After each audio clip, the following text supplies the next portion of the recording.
Endocrinology. The first is pituitary gland, posterior lobe, and anterior lobe. Anterior lobe, we have hormones like TSH, ACTH. Posterior lobe, we have ADH hormone and oxytocin hormone.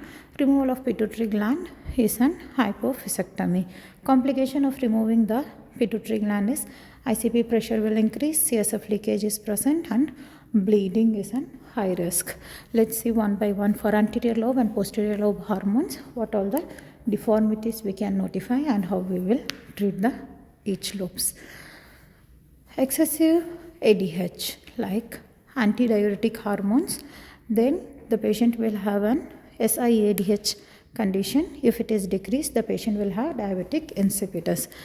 ADH hormone works for a water reabsorption. Example, the patient will be getting prevented from polyuria. If the patient gets into polyuria with an improper control of diabetic is a diabetic insipidus. The urine specific gravity will go less than 1.006. Diabetic insipidus, as we mentioned, if the patient blood sugar is not maintained and polyuria, it is an diabetic insipidus. Signs and symptoms, specific gravity will be less than 1.006, polyuria, portal hypertension, dehydration, decreased skin turgor. Management, vasopressin and safe environment. SIADH, when it is an excessive secretion of ADH hormone, water intoxication will happen due to the no adequate amount of water is been getting out of the patient body. Edema will be noticed, weight gain, anorexia, nausea, vomiting is also noticed. Management, diuretics. Next, adrenal glands, ACTH hormone, cortisol, mineralocortisol, cortico, glucocorticoids. If it is increased cortisol hormone, then the patient will have a Cushing syndrome. If it is decreased, then the patient will have Addison's disease.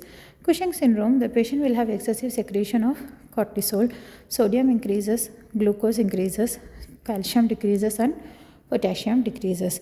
In Addison's disease, it's just opposite, where calcium increases, potassium increases, sodium and glucose decreases. Signs and symptoms, buffalo hump, moon-shaped face, immunosuppressions, management, adrenalectomy and hypophysectomy. As we mentioned, Addison's disease, if it is an cortisols are insufficient. Complications, hypotension, bradycardia, respiratory failure and management, Addison's airway. Next is hypothyroidism and hyperthyroidism. Hypothyroidism, dry skin, intolerance to cold, mixed edema, weight gain, constipation, management, thyroid replacement and levothyroxine, low calorie and low fat food.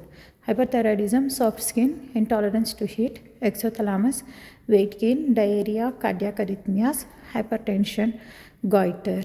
Interventions, iodine, radioactive iodine, profile thiouracil, surgical management, thyroidectomy. Complications of thyroidectomy, we can see thyroid storm, hypertension, production, nodding head and bradycardia. The immediate complication of thyroidectomy will be bleeding or injury to the vocal cord. Management, Logos iodine, beta blockers. Other complications, we can see the hoarseness of voice because of injury to the vocal cord during the procedure. Bleeding, swallowing frequently, airway obstruction. Because of bleeding, the blood clot can block the trachea of the patient. Tetany, injury to the parathyroid gland. If there is a parathyroid gland injury, the patient will not have a proper T3, T4 secretions, and due to calcium deficiency, the patient will develop tetany. Reduced calcium decreases, calcitonin production decreases. Torus sign and carpodal spasm. Whenever we will tie the BP cuff to the patient, for 3 minutes, the patient will have internal flexation of the arms and the nails also. Chouting sign, this one caused due to the hypocalcemia, switches of the muscles. Pancreatic disorders, we have two types of diabetic 1 and diabetic 2. This is due to the pancreatic and gestational diabetic. We will be adding up. Type 1 diabetic is also called as an juvenile diabetic or insulin dependent diabetic. Why? Because this is needed a insulin for the patient as soon as diagnosed with diabetic. How we will confirm the diabetic? HbA1c level. So the polyuria, polydipsia, polyphagia, weight gain, delayed wound healing. When the HbA1c level goes above 8.5 or 11, it is very, very high risk for a patient to go into the sepsis. Circulation on feet decreases, that is diabetic neuropathy, paresthesia. Any particular point of the limbs will be getting loss of the sensations.